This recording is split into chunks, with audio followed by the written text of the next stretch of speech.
most likely need to worry about overall, especially when we're talking about jellyfish overall. And so the ones that are most deadly, just in every classic fashion, are found around Australia for the most part. Sometimes years following that, meaning still having like pain and paresthesias where you were dramatically stung, or we can talk about like irukandji syndrome as well that can unfortunately kill you from like catecholamine surge and things like that. So if you come across a patient with a tentacle, how do you get that off? I mean, I think what we've all learned in movies is the first thing to do is urinate on it. And if you pee on it, you're gonna save the patient's life. And I laugh because this was like studied, because it was like... Here you on 8. You on 8. Okay, you're clear. Stand by for your base. Welcome to EMS Cast, where we provide high-level education for you, the providers on the streets. I am your host, Will Berry, and I am joined by my co-host, Ross Orpet. Hey, Ross. Hey, Will. How's it going? It's going well, man. Looks like you guys are in a beautiful backdrop there. Yeah, so I came out to Oregon to visit Nik Matsler, our friendly toxicologist who has come on the show multiple times before to talk to us about different poisonings in the pre-hospital setting. And we were actually just vacationing out here with Nik, but we're like, you know what would be fun, since we haven't gotten to do this in person in a little while, is record an episode. So thank you so much, Nik, for having me out here. It's beautiful. We're on the coast right now, which is gonna definitely influence our episode today. You made me a delicious Manhattan, which I am enjoying very much. So thank you. I'm envious. Thanks for having me. Yeah, no, it's a pleasure to be here out on the coast. And, you know, apropos, we get to talk about maybe some coastal poisonings that are more specific. It's going to be great. If you're new to the show, I'm an emergency physician in Southwest Colorado. Nik Matsler, our guest expert today, is a toxicologist and an emergency physician out here in Oregon. Mm-hmm. And I am a flight paramedic in North Carolina doing rotor wing and ground transport. So if you're just new to the show, thank you guys so much. We're going to take a second to give a huge shout out to our partners at Frontline Optics. Frontline Optics is a sunglasses company created by first responders for first responders. Ross and I both wear them. We believe in them. They are affordable. They have a lifetime warranty, and some of their models are even rated as safety glasses. So you get awesome, stylish sunglasses that are durable for the line of work we do. If you use the offer code EMSCast15 at checkout, you're going to get 15% off. So support Frontline Optics, and it also supports us. And then also a shout out to another deal we have with Medic Box. Medic Box is a company that will send you medical supplies in the mail. They have different levels of commitment, but you get stuff in the mail from them. And if you click through our link on Instagram, we get a little bit of money from them that we put back into the show. So thank you guys so much for supporting us.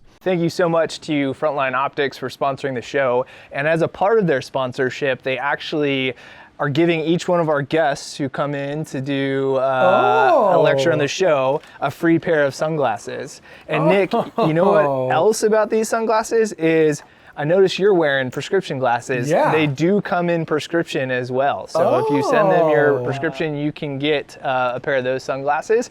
So I've got the Pomona Guardians on here. These are their kind of thicker, beefier ones. And I have here for you the Pomona Celtics, which have the green reflective. Oh, gorgeous. Lenses. I have to admit, Ross, these look very slick on you, my man. Yeah. I was worried they weren't going to make them thick enough for me to hold my frames, but these look like they'll support it. Those are some sexy men right there on the Oregon coast. It's good. It's actually, despite how cloudy it looks, it's actually very bright out today. And so this is like the perfect timing to have some sunglasses. I appreciate you guys. Thank you. Yeah. Well, awesome, Nik. Thanks again for being with us. To start us off, I wanted to set the stage with a story. So I responded on a 911 ambulance to a residence, to a home for a woman that was just kind of general malaise, not feeling well. I think some diffuse abdominal pain, nothing life-threatening and nothing crazy. You know, my partner and I did an assessment. We got her on our stretcher, got her in the ambulance, and on the way to the hospital, she was super friendly, but I remember her being kind of generally uncomfortable. So we gave her some Zofran for her nausea. I don't think we gave her any fentanyl, but I don't think she was even quite that bad, but a lot of abdominal cramp type symptoms as far as I remember it. But when we got to the hospital, the doctor ended up, I think she had been seen in the previous 24 hours and been diagnosed with scombroid poisoning from eating a specific type of seafood. I had no idea what this was, and I initially thought, what in the world, like, is this something that is going to kill her quickly? The doc was super cool. He was like, hey, if you guys did anything at all, the only thing you can really do is Benadryl. And I don't even think you guys needed to do that. But it led me down the rabbit hole on what that was. I'm going to kick it to you. So this has to do with undercooked or poorly stored fish. Am I right about that? Yeah, and it's mostly the latter. It's mostly the like poorly stored fish is where you're going to find this phenomenon that's going to cause scombroid toxicity. And so what scombroid is it is all fish have in them histidine. And what happens is that like histidine by itself is like relatively harmless, and like our own bodies produce it as well. Like we're gonna have some of it too. But interestingly, a lot of the commensal bacteria that live on skin fish, the fish's skin, they have something in them called histidine decarboxylase. And what that does is it actually breaks down histidine into histamine. And now, of course, like histamine, we all know, causes a lot of uncomfortable feelings in patients. We know that there's a big release of histamine during like anaphylactic and anaphylactoid reactions often, and they can cause a lot of symptoms in folks. And so when you have a fish that you don't store properly, you allow that bacteria living on the skin to actually go to work. And they start using that histidine decarboxylase to break down all that histidine in the fish into histamine. And then now when you go to eat the fish, you are essentially ingesting just a huge amount of histamine all into your system all at once. And that produces a lot of bizarre symptoms, but also the classic nausea, vomiting, diarrhea. Now, some of the kind of fun stuff that you can see with it too are things like numbness, tingling, burning in and around the mouth. And then you can see this interesting phenomenon like severe flushing. And it usually is of like the face, the upper torso, the arms. Like it usually stays on the upper half of the body, but it can make somebody look very, very red all over without necessarily like a discrete rash. And so sometimes this can be confused for good old-fashioned anaphylaxis in general, depending on how severe the reaction might be. So Nik, we're going to be talking about like marine toxins and fish and that sort of thing, but it sounds like this scombroid toxicity, as we're kind of kicking things off, isn't necessarily a specific fish. Maybe I'll let you kind of speak to that. And also, you don't need to be on the coast to see this toxicity. Am I correct? Yeah, that's a really good point. So they were initially named, like scombroid toxicity comes from Scombidae, which is like a family or genus of fish. Actually, any fish can really get this overall, or a lot of different kinds. In fact, the two most common fish that you will see scombroid toxicity associated with is the mahi-mahi and the amberjack, and those are not Scombidae genus fish overall, but like tuna, mackerel, skipjack, albacore, these are all like some of the more common ones that we think of when we associate scombroid toxicity, but there's certainly non-Scombidae fish that can also have it. And to your point, like you don't have to be anywhere specific geographically. If you simply have a fish that was stored improperly and allowed to turn all that histidine into the histamine that's going to cause the problem, well, then if you eat it, you're going to have those same symptoms. But the nice thing about it is that when you understand the mechanism of toxicity, the fact that it's just too much histamine that you've eaten, well, you kind of already know the treatment overall, which means all you have to do is block histamine. And so diphenhydramine or Benadryl is one of the most common things that we use. And like obviously on the pre-hospital rig, that would be a great thing to administer to somebody if you have a high suspicion for scombroid toxicity. And then we can also use other histamine blockers, things as simple as even famotidine or Pepcid that we use sometimes in conjunction with allergic reaction. Well, it blocks histamine, and so it can be useful in these cases as well. And so you load people up with these antihistamine medications, and usually people will feel substantially better after you give them a little bit of treatment. Are there any classic scenarios where this kind of runs rampant? Maybe like sushi restaurants, or like I hear about people getting sick on cruise ships a lot? Yeah, it does tend to come in outbreaks. So I wouldn't say that there's like a classic setting that I can think of off the top of my head, but there is like, it is just one fish Like, and especially since tunas are such massive fishes, it's like one fish got a little bit spoiled and then it gets prepared. And the problem is that it actually doesn't make it like smell bad or taste bad. In fact, people that have been poisoned by scombroid, they say that it tastes like almost kind of peppery or hot. And so it maybe even is like a better flavor that you're getting overall out of the fish. But since they're such big fishes, you prepare these big meals, and especially when it happens in a setting like a cruise ship or a restaurant or something like that, where a lot of people are all going to be eating the same fish that was prepared that day, what you'll see is these clusters of outbreaks. It's a little bit more uncommon to have just a single isolated patient come in, although obviously very possible. Oftentimes it's like the whole family ate the fish, and so now they're all scombroid toxic, or like they went to the same restaurant and they all ate the same fish, and then everybody has the exact same symptoms that come from it. Is it the initial storage? Like, is it as the fish decomposes that histidine turns into histamine? So if it's not at like cooled or kept cool at appropriate temperatures? That's exactly right. Can it happen after you cook it too? Like if you cook something, don't store it at the proper temperature, could that also happen? It doesn't typically, simply because you tend to kill off the bacteria that's on the fish's skin overall. And so once you've killed that bacteria that has that histidine decarboxylase that's going to break it into the histamine, once you've killed that, usually you're not going to run into too much trouble. So usually it's the initial storage that causes the grief. And if you've stored it properly, prepared it properly, you're going to unlikely be able to get scombroid toxicity from it overall. And you mentioned that one of the differentials with regards to this is an allergic reaction or anaphylaxis. How do we differentiate between the two? Yeah, that's a really great question, Ross. And it can be difficult for people to differentiate, especially even for toxicologists. And I'm laughing a little bit because Ross and I were talking about this a little bit ago, but as I was preparing for this episode and just like rehashing some of these toxicities that I haven't thought about in a little while, I was going back through scombroid toxicity. And as I was reading it, I realized that I have missed a case of this very recently. And in fact, a few weeks ago, I had a patient come into our ER, was seen in an outside urgent care, and there was concern for anaphylactic reaction, even though this woman had never had allergy or anaphylaxis before. She was like, I ate this dinner. I thought it didn't have any ingredients that it was in there. It was a heavily fish dinner overall. And then she said, gosh, 20, 30 minutes later, an hour later, she's like, I started to feel very like flushed. I got very sweaty in the face and it made me kind of itchy. And she's like, I got very nauseous. I started throwing up. And so I felt so bad I went to the hospital. And so they went to this urgent care. She was treated with 2 doses of epinephrine because of her symptoms. She then also got diphenhydramine as part of her treatment. And it was interesting because as I reflect on the story, she said, well, the epi didn't necessarily make me feel better right away. But she's like, eventually I got some Benadryl and the epi started kicking and I felt great. And now that I'm thinking about it in hindsight, of course she felt great after she got the diphenhydramine, because I think this was actually a case of scombroid toxicity. Probably never needed treatment with epinephrine in the first place. But of course, the symptoms can be so remarkably similar that if you're erring on the side of caution, which is always appropriate if you're worried about anaphylaxis, you can sometimes accidentally be treating the wrong thing here. And as I reflect on it, I'm almost certain that what she actually had was scombroid toxicity.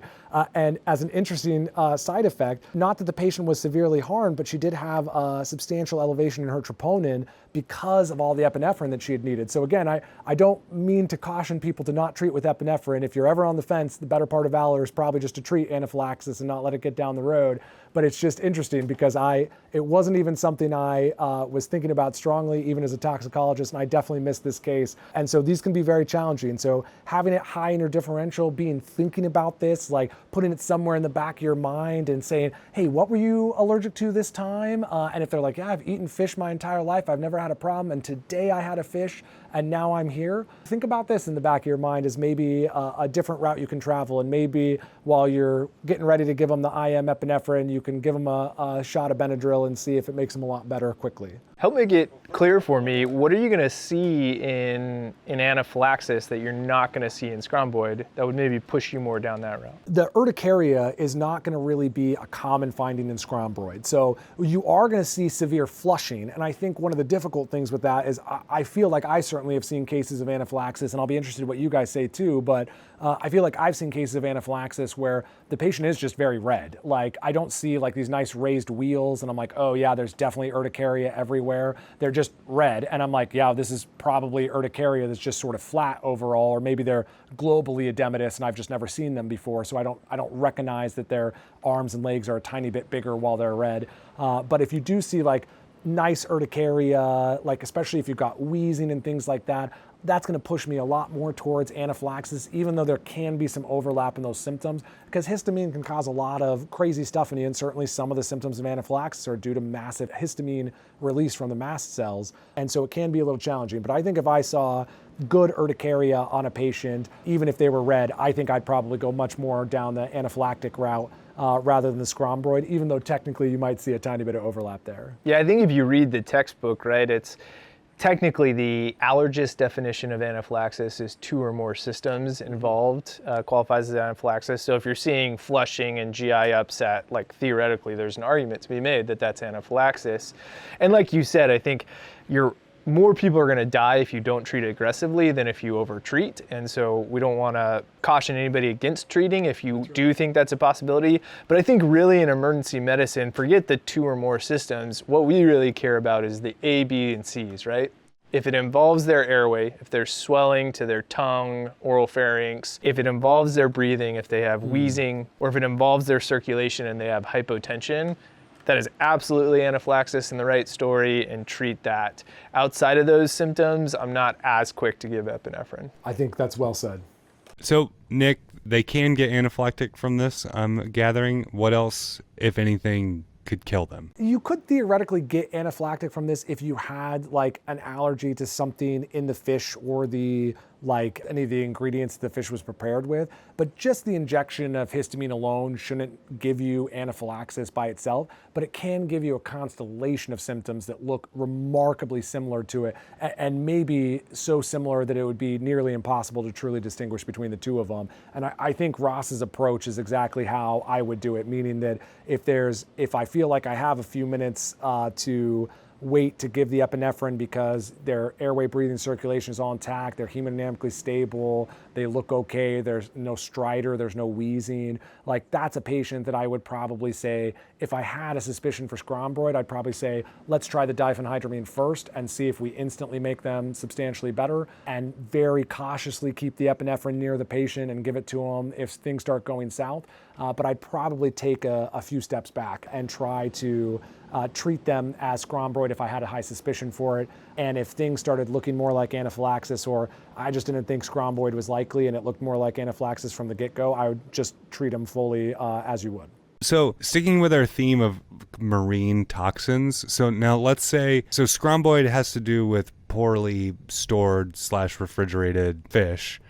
But let's say we live on the coast and we have access to some of these critters that can like hurt us. Like I've heard about bad jellyfish. Like what's the deal? Let's start with North America. Like what do we need to worry about in North America? Let me ask you a different question. How would you break this down? Or how are these types of toxins classified? No, I think your instinct is exactly right, Will. It's like geography is really what's going to determine what you're most likely need to worry about overall, especially when we're talking about jellyfish overall. And so there's many different flavors of jellyfish that are distributed very differently across the globe overall, but the ones that are most deadly just in every classic fashion are found around Australia for the most part. But then in more of the tropical climates in general is where we'll see jellyfish that might be a little bit more dangerous than the ones that we have around North America.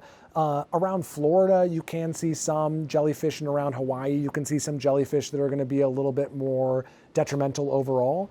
Jellyfish are really a very, very broad category, and there's really a lot of different species and subspecies within this overall genus. And the difficult part is that most of them can potentially have fatal consequences if you get stung enough, But by far and large, most of these are just going to be miserable, meaning that you're going to have a lot of pain, you're going to have some numbness, tingling, and depending on exactly what flavor of jellyfish got you, it can produce some symptoms that are going to lead to hospitalization and sometimes to significant sequelae for sometimes years following that, meaning still having like pain and paresthesias where you were dramatically stung, or we can talk about like irukandji syndrome as well that can unfortunately kill you from like catecholamine surge and things like that. And so a lot of jellyfish, you're exactly right, it really depends on location, how much you have to worry about whether they're going to be fatal or not. The other thing about location is how you treat the jellyfish overall, which is something surely we'll have to discuss. Yeah, so let's start with North America. Do we have any of the fatal ones in North America? We have ones that potentially can be fatal. A lot of what happens with the Cnidaria in general, which is sort of like the overall genus for a lot of the jellyfish or jellyfish-like animals out there, all of these jellyfish, the way a lot of their toxins work is through sodium channel blockade. And so oftentimes you will get the initial sting from them, and the stinging happens in a very awesome way that we'll have to discuss here in a second. But once you get stung by them, depending on exactly the burden of toxin that's injected into you, you may see like sudden cardiovascular collapse from dysrhythmia or from profound hypotension from sodium channel blockade and things that go along with that. Or you may just see, I have a lot of pain and swelling locally in the region where I was stung, and sort of like people will describe it as like a whip-like or lace-like rash along the pattern of where you got stung specifically. Like you can see exactly where the tentacle was laying on you and where you got injected with all the toxin along the way. What's the mechanism there? The thing that I think is incredible is you have what's called the nematocyst. And so what a nematocyst is like on a jellyfish tentacle, they have essentially just millions of these little harpoon-like structures that are in there. So like they're these little tiny like fluid-filled sacs. And inside this sac, they have a literal harpoon in there that is connected by a little thread. And so due to either pressure or changes in osmotic gradient, it will cause the firing of these nematocysts, and it literally just is launching a harpoon attack on you. So it lays a tentacle on you, and all of a sudden it rocket propels like, you know, a million harpoons into your skin that are all connected by this little thread, which is why when people pull it off, sometimes they describe it as like pulling Velcro off. And because it is like Velcro, it's like little million tiny hooks that have gotten into you, and as you try to rip it off, you're ripping them off with it. And so they're these very cool little structures, and a lot of our treatment is in terms of like why we pour stuff onto the jellyfish when we're trying to remove it. A lot of that is aimed at not allowing more of the nematocysts to fire, because when the jellyfish initially stings you, many of the nematocysts fire, but there's still many more that could potentially fire into you. And so if we're careful about how we try to remove these tentacles off of you, we can not allow more to fire into you and mitigate some of the symptoms that you're going to feel overall. And it's also the reason why the jellyfish does not have to be alive in order to cause the symptoms, because even a piece of a tentacle or a dead jellyfish, it has all these things ready to go. Like there is no electronic signal that needs to be sent from some brain to say fire. It can be done just by pressure or changes in that osmotic gradient. And so even a tentacle that's been laying on the ground for some time, if you accidentally step on it, that can still produce symptoms, unfortunately. And so we see in areas like in Australia, for example, they have whole beach swimming areas that have nets. And the nets are designed to keep bigger jellyfish out. So they only have openings that are a few centimeters in size. So that way most of these jellyfish, like box jellyfish and things like that, can't get in between those small openings. But they always note that, like, you know, pieces of tentacle will break off and then float through those little openings. So even when you're swimming in a netted area, you can still get stung by a jellyfish that was too big to fit through it, simply because like a piece of it floated in there. So if you come across a patient with a tentacle, how do you get that off? I mean, I think what we've all learned in movies is the first thing to do is urinate on it. And if you pee on it, you're going to save the patient's life. And Heck yeah. I laugh because this was like studied, because it was like so, it's like such a popular misconception that we've literally done multiple studies. How much they had to pay study participants. Yeah, healthy volunteers. Peed on. So first, attach a tentacle and then be peed on. That's right. It's just like, the tentacle wasn't bad enough. Let's just... That's literally what they do, is they take all these studies are like, we took 15 healthy volunteers and then we cut a section of tentacle and laid it across like their thigh or something terrible like this. And I'm like, who signs up for this, man? Like, I hope there was good compensation. And then the researcher peed on him. And the best part about this research is not only was it done once, but it was done multiple times, just to make sure we weren't missing a potential benefit of the urine. To make it even funnier, oftentimes the urine causes more firing of the nematocysts, so peeing on it will actually make it worse, depending on the exact flavor of jellyfish you're dealing with. So across the board, there's essentially no jellyfish sting that is going to be made better by urine, and there's several flavors that are going to be made worse by peeing on it. So unless you really want to do it, I would say do not embrace the urge to urinate on the jellyfish sting. Save that for the bedroom. That's exactly right. That's exactly right. Where did that come from? I mean, is there any truth that it's rooted in? Does it provide some sort of like temporary like pain relief or something? No, I can't find a reasonable reason where you would actually get good benefit from this, because most of the time it is not going to truly inactivate any of the nematocysts, and oftentimes it will cause increased firing of them. And so I'm not 100% sure where this myth was born from. I'm sure there's a rabbit hole online that will tell me, and I'm gonna have to go down that rabbit hole as soon as we're done Be with careful this with that conversation. one. We'll add as an addendum if we can find it.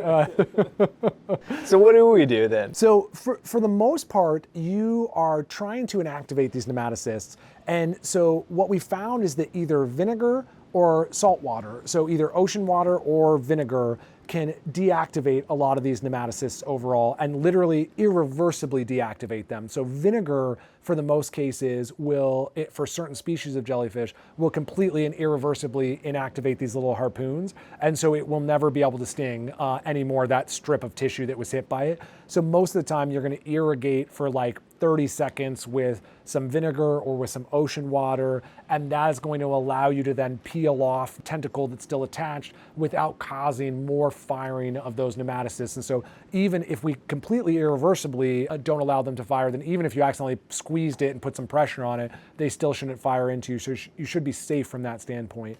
Most of the ones that we deal with in the US are going to be better inactivated by ocean water, by salt water. So if you are in the continental US or Hawaii, oftentimes salt water is going to be the right answer, meaning you can just grab a big thing like out of the ocean and then just start washing it on the patient and then peel off that tentacle after 30 seconds of sort of gentle irrigation. And then many other regions, some tropical, some in Australia, are going to be better served by vinegar. And so, especially if you work EMS on a coastal region or you are in Australia, if you're in Australia, you probably know better how to treat jellyfish than I do as a paramedic. If you are on a coastal region or you're somewhere else in the world, the best thing that you can do is reference what's local to you and either reach out to your local poison center, because they will 100% know, and it's a free call. So you can just call them and say, hey, I'm an EMS provider. If I come across a jellyfish sting in my region, like, is it ocean water or vinegar or some other treatment? And they'll be able to tell you what to do from there. And so you can keep that in the back of your mind.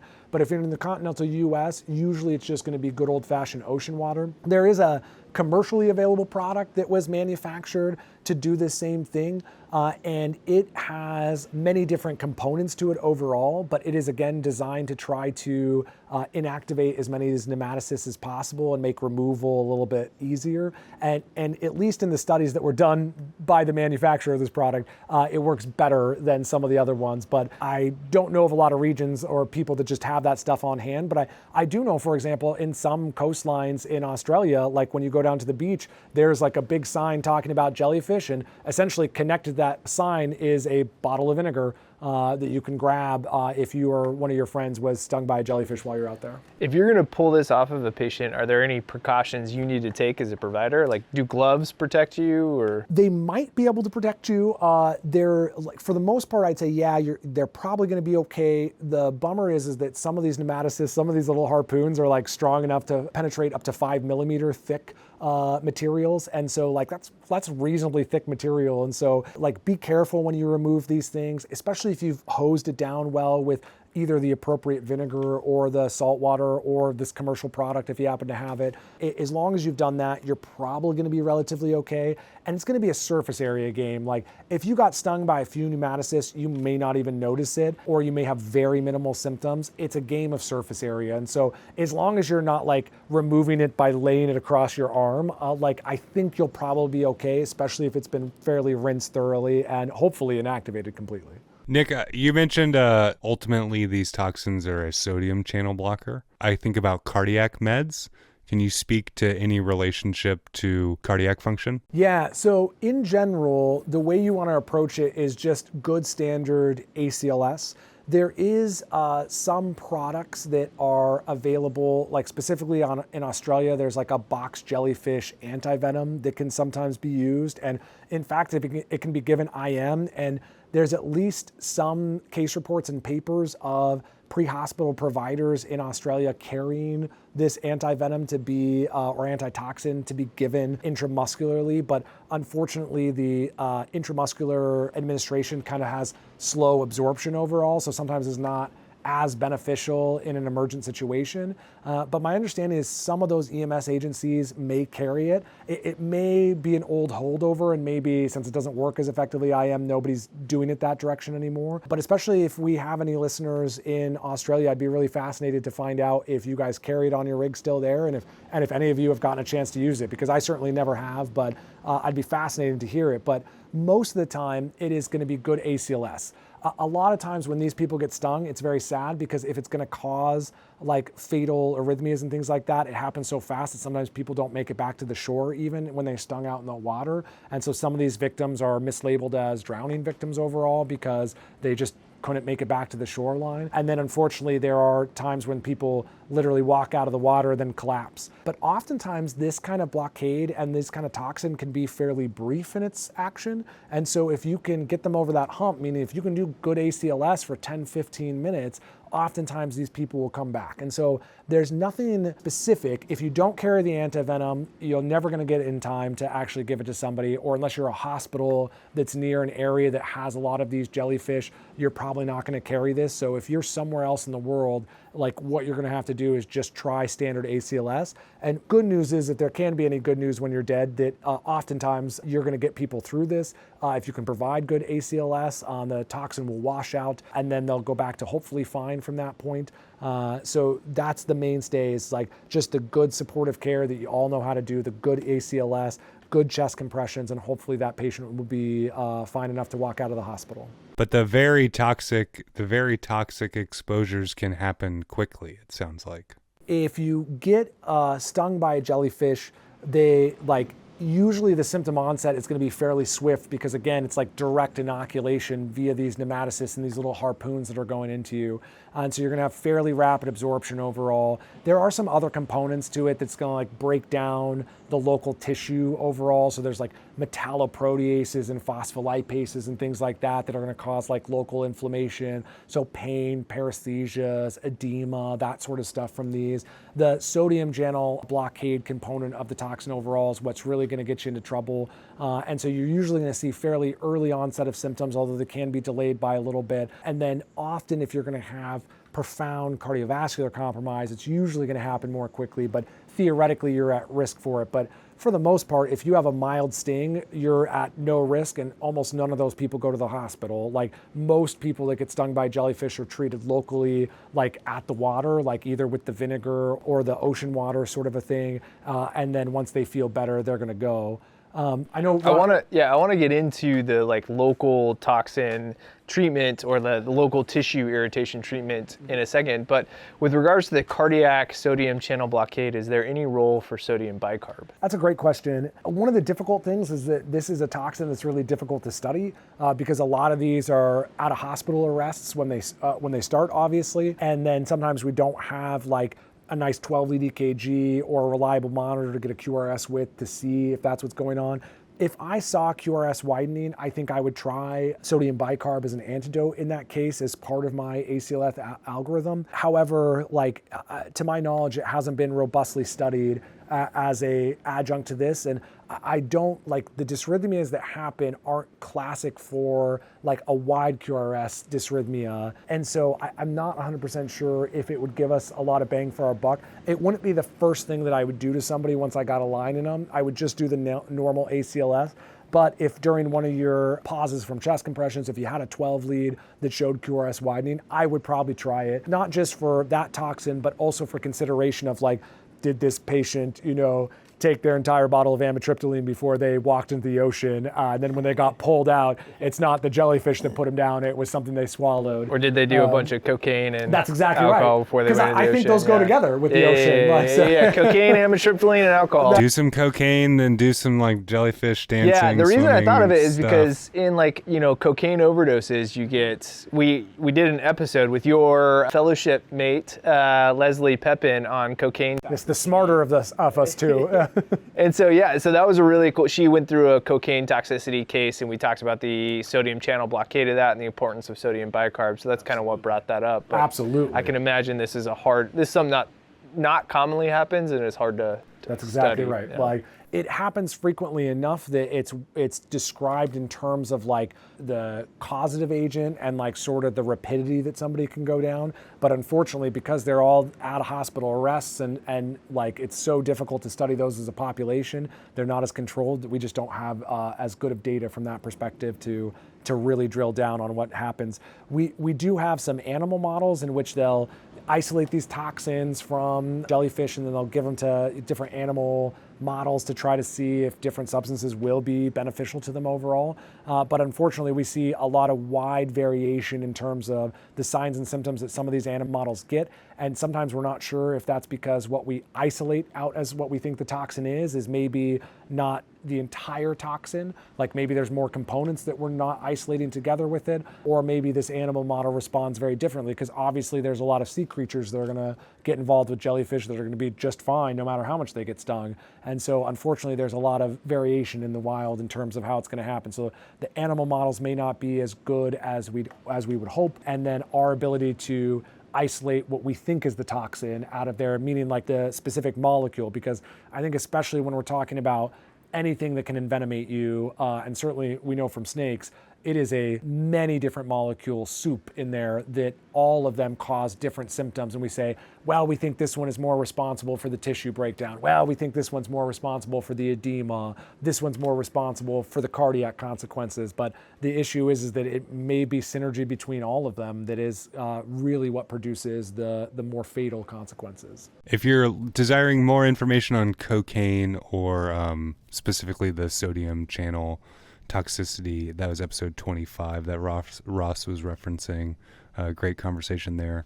I listened to that episode with Dr. Leslie Pepin, and I learned stuff from it. She is brilliant, and it's a great episode. That was a great episode. So tell me more about the local tissue irritation. What causes it? How do we treat it? Absolutely. So the cause is just this constellation of proteins that even some that are produced in our own body, these phospholipases that, in our body, phospholipase is responsible for breaking down certain structures in the cell wall and turning them into arachidonic acid, which is an inflammatory mediator. It'll eventually make prostaglandins, things like that. It's like things that like ibuprofen stop from producing. You're essentially getting injected with a lot of these things that are designed to cause inflammation in the human body. So you're going to get a lot of local irritation from these phospholipases. Then you're also going to see these metalloproteases, which are just these fancy enzymes that break down tissue in the local area. And so it will mean that you're going to get just edema from all the inflammation and from the breakdown. There's some that cause problems with hemostasis. And so you'll get kind of like blistering and swelling as like blood sort of like, subcutaneously infiltrates into there. And so a lot of the local irritations are going to be caused by this constellation of toxins that get in there. And the good news is that usually they're fairly easy to treat. They're often self-limiting on their own, so eventually they're going to go away, but they can last hours to even sometimes a few days or a week at most in terms of like the big symptoms you're going to see, and a lot of that's going to depend on, well, how much were you inoculated with to begin with. And then you can try hot water immersion. So a lot of those beach stations, will have like kettle, and they will have big buckets with hot water. And essentially when the jellyfish are in bloom and a bunch of people get stung, you'll see a bunch of people hanging out at the lifeguard station, with their feet or arms or hands, whatever, in these buckets of hot water. And the idea is that hot water is going to cause a breakdown of those enzymes that are in there. And by breaking down those enzymes, you stop the toxin's action, because once the enzyme's denatured, it's not going to have action anymore. And so if you can heat it up enough without hopefully burning or scalding your foot, well, then you're going to lose the symptoms. And there's some consternation between people as to whether or not, the local vasodilatation you're going to get from warming up that extremity is going to encourage more toxin to go into the system overall. But by and large, what we tend to see is that you just get relief from it and it doesn't cause more harm. And so I think if my foot got stung by a jellyfish, I would put it in a bucket of hot water after I got the tentacle off me to see if it made me feel better. Nice. Nik, I want to pivot a little bit from the jellyfish. It sounds like some can be fatal, and then there's some shades of gray from fatal all the way down to just really uncomfortable. What are some other potentially fatal marine envenomations? I think the main other one to talk about is irukandji syndrome. And irukandji syndrome can theoretically be caused by a couple of different jellyfish overall, but Karukiai barnesi is the specific one for which it was named after, the irukandji jellyfish. And these are terrifying little jellyfish. They are about the size of your thumbnail. So they are tiny little critters overall, and you will never know that they're there. And then you will get stung by one of these and you will wish you hadn't. And I think there is a great, I think it was on the Discovery Channel way back in the day, but there is a great video that I'm sure you can find on YouTube now, a very famous scientist and his assistant who were trying to prove irukandji syndrome existed. And so found these little jellyfish, and just like good scientists, they went ahead and had them bite themselves. And then I don't know who edited this video, but they did a great job, because they go from these scientists being like, oh yeah, here's the jellyfish, and let's put it on the skin, and then it jump cuts to them both in the ER just screaming in pain and just sweating and looking terrible, and oh my God, it just looks so painful. But essentially what irukandji syndrome is that we don't know the exact mechanism of action, but it essentially causes a massive release of your catecholamines, and this causes phenomenal cramping in all your muscles, including your back, your abdomen, your arms and legs, as well as just a dump of all your endogenous catecholamines that spikes your blood pressure. And rarely people die from this overall, though there's not an amazing amount of cases of this in the literature, but most people, it will be horrific pain and just maybe the worst 24 hours on earth you've ever had. But then you usually recover after that. The people that have died from irukandji syndrome, usually it's a complication from hypertensive crisis, essentially. So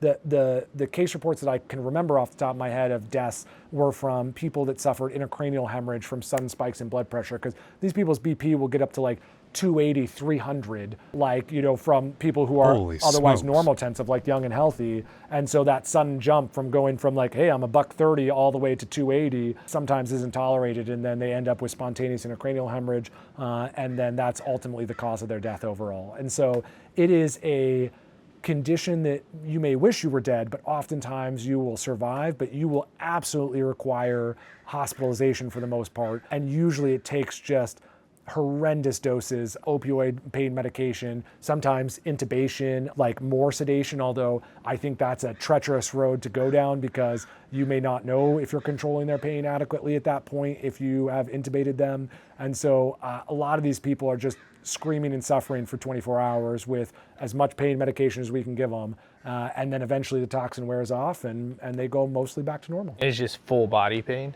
Full body. Where do these little creatures live? Mostly by Australia. Okay. Yeah. So it's always Australia. So yep, if you don't want to be envenomated by something horrific, then staying away from Australia is usually the best way to do it.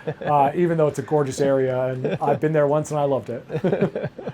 Any other potentially fatal envenomations we should all know about? For the most part, in terms of marine creatures, there certainly are other things. There's stonefish, lionfish, there's sea snakes that all potentially can be fatal.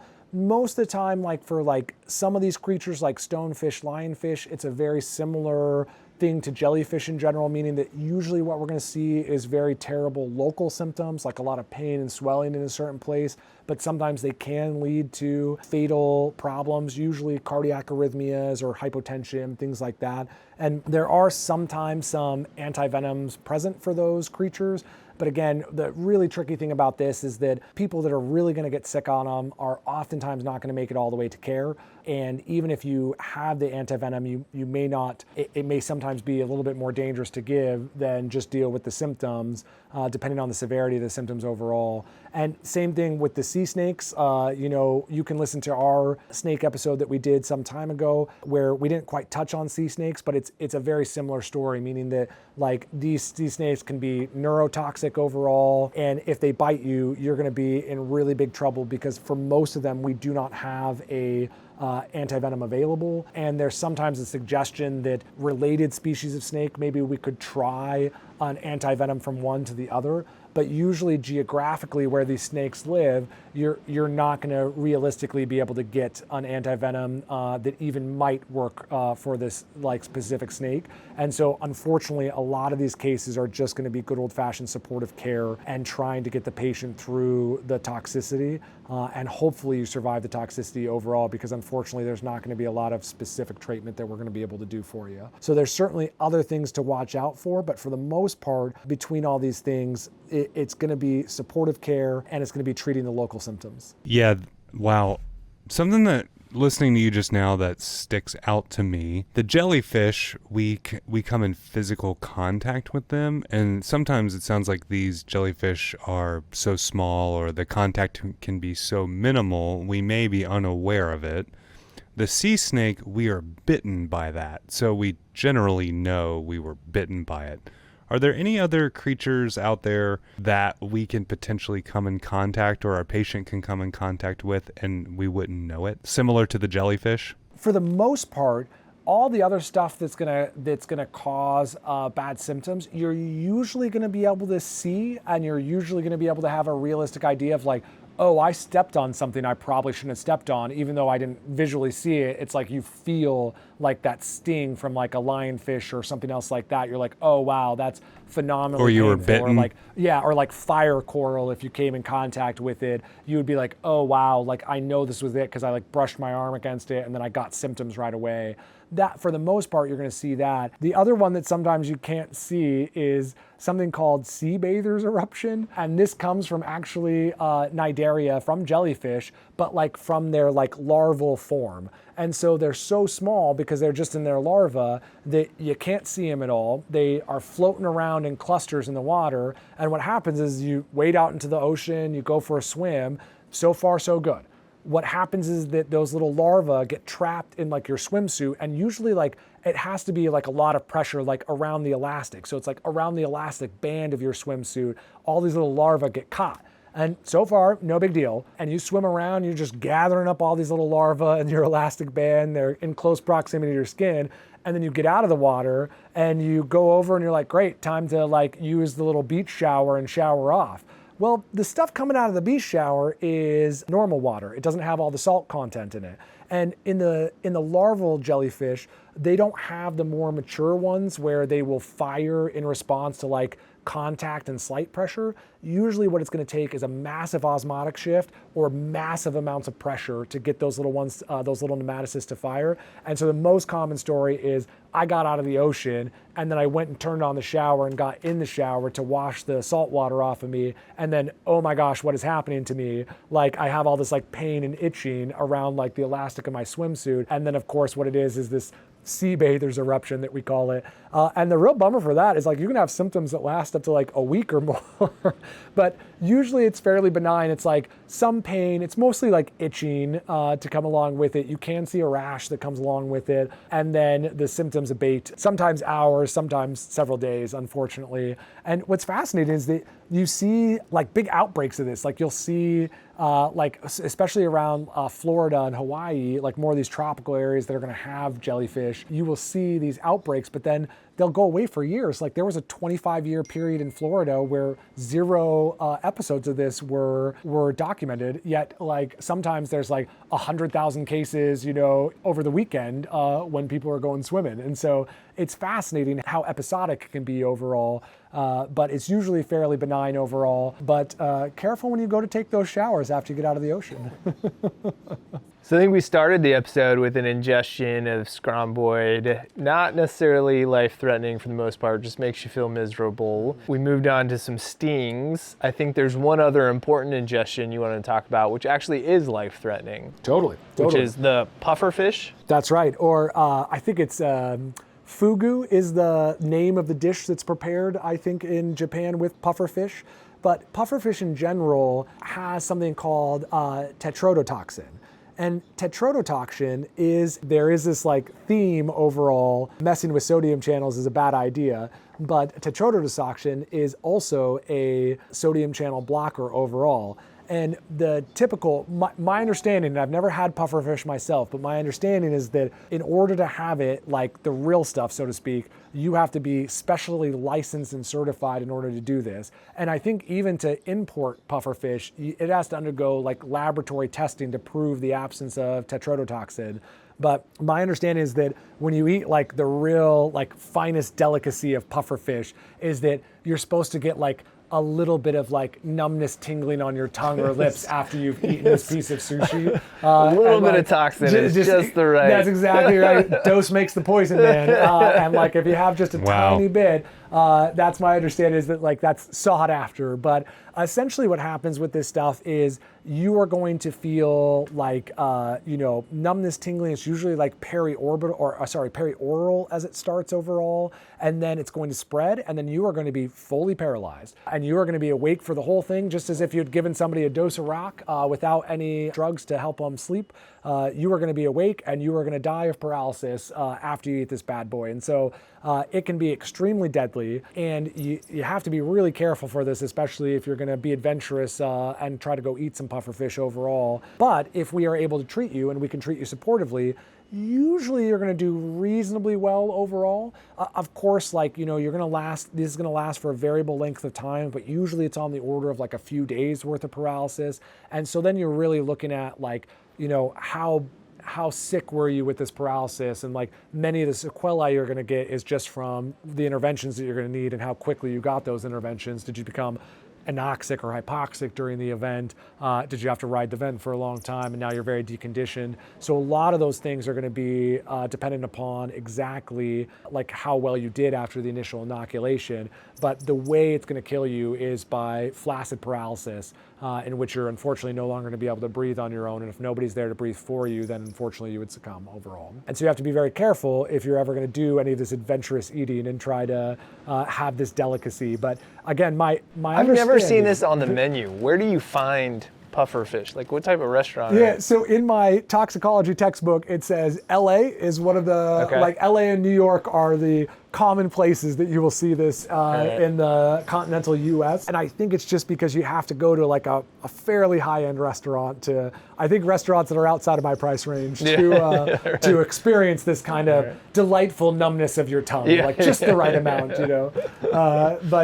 so it can be a really scary toxin overall. And it is not the only thing that has tetrodotoxin. And in fact, one of the suggestions is that potentially tetrodotoxin is actually made by commensal, meaning like maybe made by a bacteria that is on the fish or part of the fish that actually makes it in general. Although in the case of pufferfish, we think pufferfish may have it endogenously as well. But there's another thing, the blue-ringed octopus, actually, if it bites you, you may get inoculated with tetrodotoxin from the beak of it and suffer the same consequences overall.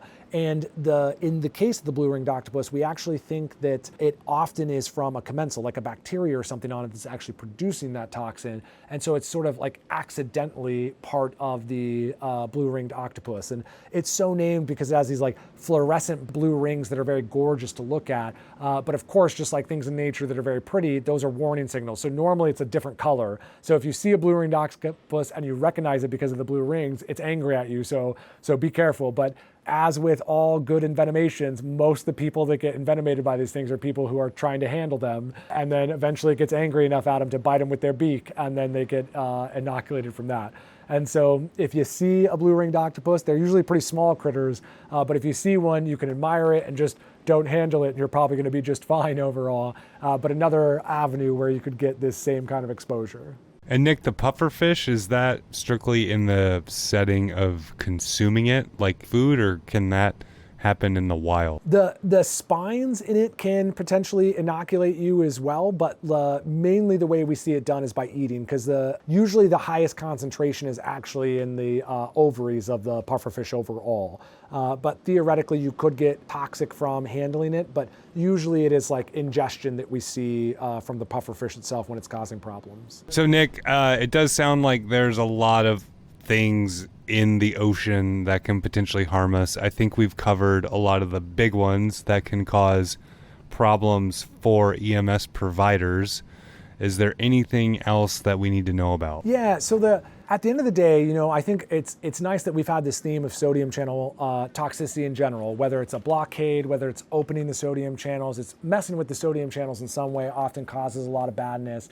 And there's many other toxins that a lot of them work this way overall, but there's ciguatera or ciguatoxin that we see as something that's made by like plankton or algae, and it bioaccumulates up the ladder, meaning that like when you are a bigger fish, you eat the smaller fish eat like the plankton has the toxin in them, and then like, the small fish have a little bit, and then as the big fish eat a bunch of small fish, they get more and more of the substance, and it gets to the point where you can be toxic. So ciguatera in particular, like usually you get it from larger fish, but unfortunately it's heat stable, it's odorless, it's acid stable, so like there's like no way to like detect it, and there's like no way to like stop it, and then you eat the fish and then you get sick from it.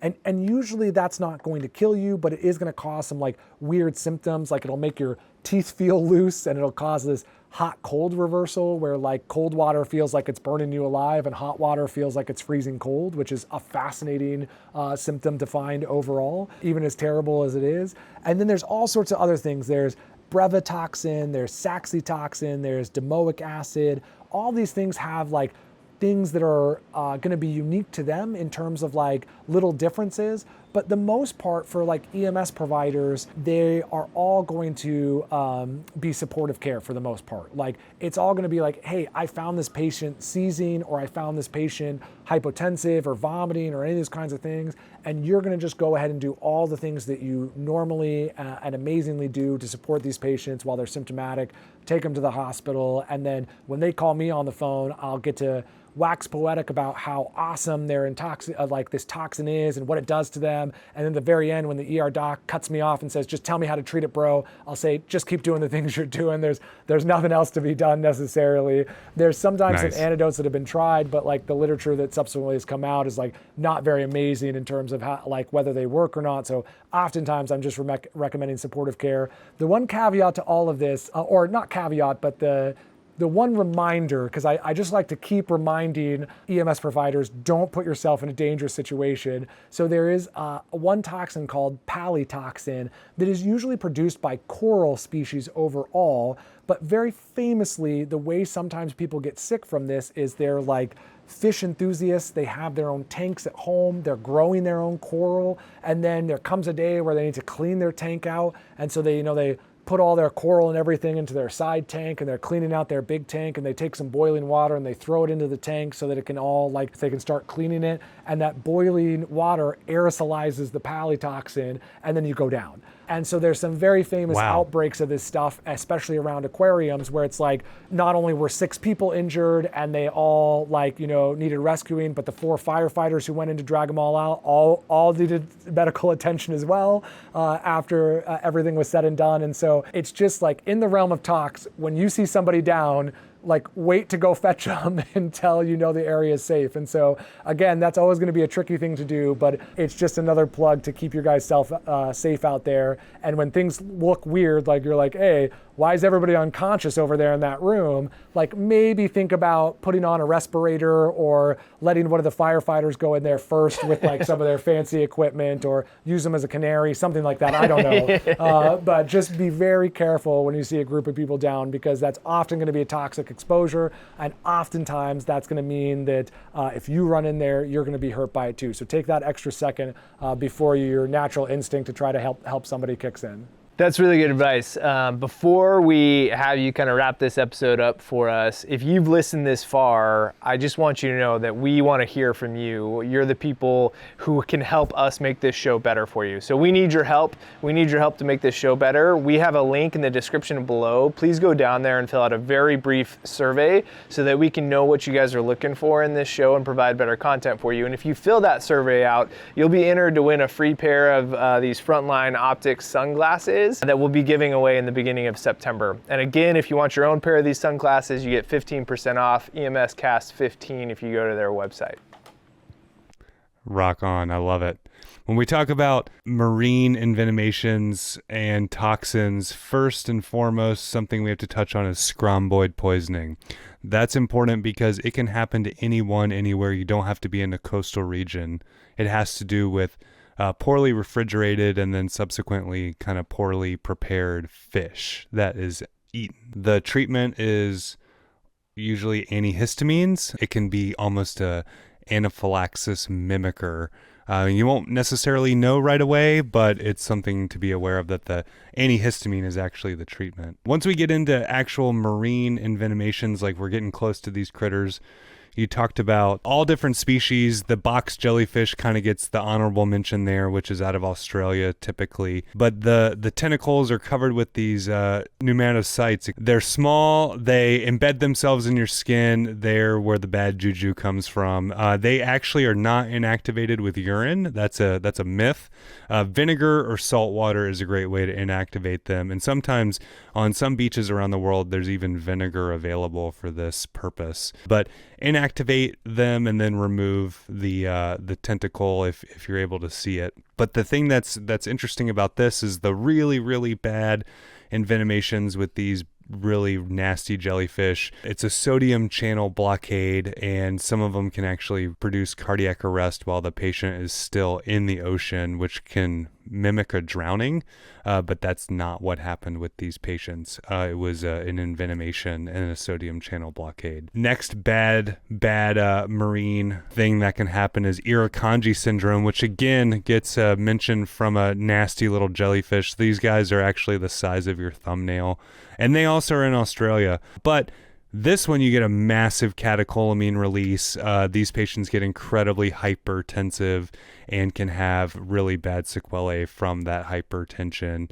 Any of these really bad critters are in your area. Some of them have specific treatments for them, but a lot of it tends to be supportive, and especially in the setting of cardiac arrest, we want to do our ACLS care just like we normally would.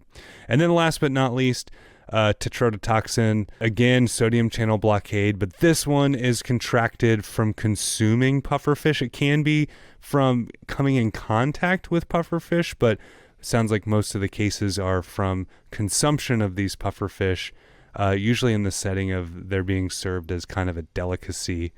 This one's super bad because you become fully paralyzed just like you were given rocuronium, which is super scary. The last couple things you said that I really wanted to harp on is, again, scene safety.